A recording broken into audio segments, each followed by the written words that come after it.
ഇതാണ് ട്രാൻസിസ്റ്റർ 1015 എന്ന് പറഞ്ഞത് PNP.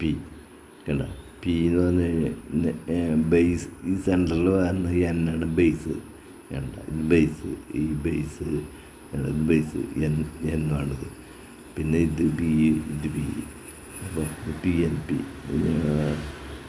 അതിന് ഇത് ബോർഡിലും പുറത്ത് ഒട്ടിച്ച് അടിഭാഗം സോൾവ് ചെയ്യുന്നത്. ഇത് കണ്ട, ഇത് PCB അങ്ങനെ സോൾവ് ചെയ്യാനുള്ള പ്രിൻ്റ് ചെയ്ത് പ്രിൻ്ററിൽ ചെറിയ ഇതാ. ഇത് കണ്ട, ബേസ്, ഈ ബേസ്, ഇത് എമിറ്റർ, ഇത് ഈ എമിറ്റർ, ഇത് കണക്ടർ സെൻറ്റർ കണ്ടത്. ഇത് അതുമായിട്ടുള്ള ട്രാൻസിസ്റ്റർ. ഇത് NP എന്നാണ് മാത്രം. കണ്ട, P എന്ന് പറയുന്നത് സെൻറ്ററിൽ ബേസ്. കണ്ട, P എന്ന് പറയുന്നില്ലേ ബേസ്. കണ്ട, ഇങ്ങനെ സോൾവ് ചെയ്ത് പോയിട്ട് എളുപ്പത്തിൽ ഈ ട്രാൻസിസ്റ്റർ വേഗം എളുപ്പത്തിൽ ഊരിയെടുക്കാം. ഈ ട്രാൻസിസ്റ്റർ ബോട്ടിൽ പിടിച്ചാൽ ഊരിയെടുക്കാൻ എളുപ്പമില്ല, ബുദ്ധിമുട്ടാണ്. ഇത് വേറെ ഒരു ഡ്രെയിൻസ്, ഗേറ്റ് ഡ്രെയിൻ സോഴ്സ് പറഞ്ഞിട്ട് ഇതൊക്കെ അടുത്തുണ്ടായിരുന്നു.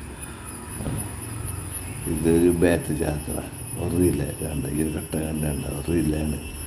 റിലേക്ക് കണ്ട ഒരു നമ്മൾ ഇത് മൊബൈൽ ചാർജ് ചെയ്യുന്ന ഒരു അതിൻ്റെ 2 വയർ എടുത്തിൽ കണക്ട് ചെയ്യുക. എന്നിട്ട് അതിൽ നിന്ന് ഇതൊക്കെ ഈ ബോർഡിൽ ഇതൊക്കെ ഉണ്ടാക്കുക. ഡയോഡ് ഉണക്കിയ ഇതൊരു പ്രീസെറ്റ് തിരിക്കുക, വോൾട്ടേജ് കൂട്ടാൻ കുറയ്ക്കാൻ.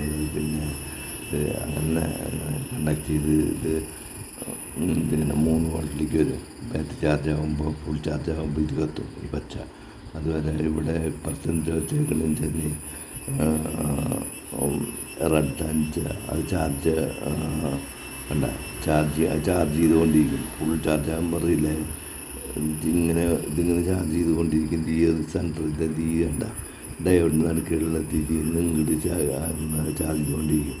ഫുൾ ചാർജ് ആകുമ്പോൾ ഇത് വന്നിട്ട് ഇരുമ്പോൾ കറക്റ്റായിട്ടായിരിക്കും ലിങ്ക് മേടിക്കുമ്പോൾ ഈ പച്ച കത്തുക. ഫുൾ ചാർജ് ആയെന്ന് വെച്ചാൽ ബാറ്ററി, അല്ലെങ്കിൽ ബാറ്ററി നമ്മൾ ചാർജ് ചെയ്തുകൊണ്ട് അങ്ങനെ ചാർജ് ചെയ്തുകൊണ്ടിരിക്കുന്നത് ഒരു ഫുൾ ചാർജ് ആയാലും അങ്ങനെ ഇതായിട്ട് ഇറങ്ങി കഴിഞ്ഞാൽ പിന്നെ കുഴപ്പമില്ല, എന്തായിട്ട് നിൽക്കും. ഇതിപ്പോൾ റിലേയുള്ള തന്നെ കട്ടപ്പം.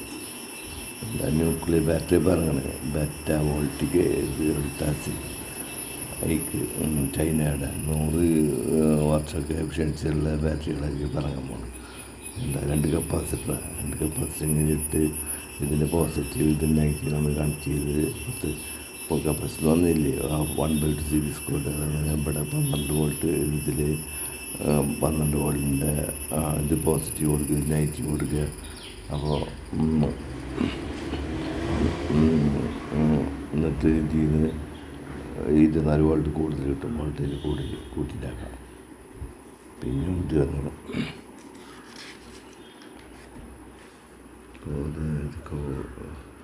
എനിക്കിങ്ങനെ സർക്യൂട്ട് കണ്ടാൽ മതി, ബോർഡിൽ വരച്ച് ഇങ്ങനെ ഒന്നും വേണ്ട.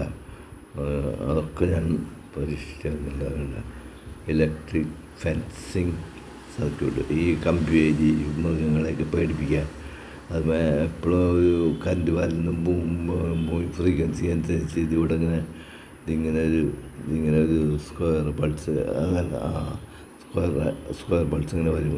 കറണ്ട് ഇടയ്ക്കൊന്ന് ഒറ്റ പൾസ് വരും. അപ്പോൾ ഇത് കാറിൻ്റെ ഇഗ്നിഷൻ കോയിലാണ്. ഇതിൽ നിന്ന് ഇത് നെഗറ്റീവ് കൊടുക്കും. ഇതിൽ നിന്ന് ഈ ട്രാൻസിസ്റ്ററിൻ്റെ കണക്റ്റിൽ നിന്ന് ബെൻസിങ്ങിൻ്റെ ഇവിടെ റെസിസ്റ്ററിലേക്കും, അല്ല ഇവിടെ ഒരു ഇൻസുലേറ്റർ അല്ലെങ്കിൽ ഇത് ഇങ്ങനെ വന്ന് നടത്തി പോകും. ഇതൊന്നിങ്ങനെ കമ്പിങ്ങനെ പോയിട്ട് നെഗറ്റീവിലേക്ക് കൊടുക്കും, ഈ നെഗറ്റീവ്.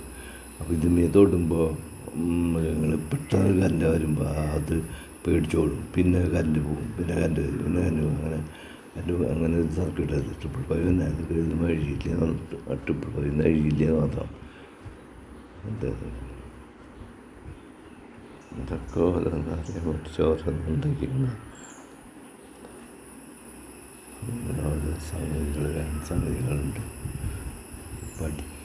മനസ്സിലേക്ക് ആക്കി വയ്ക്കുകയും ചെയ്യാം. പഠിക്കുകയും ചെയ്യാം.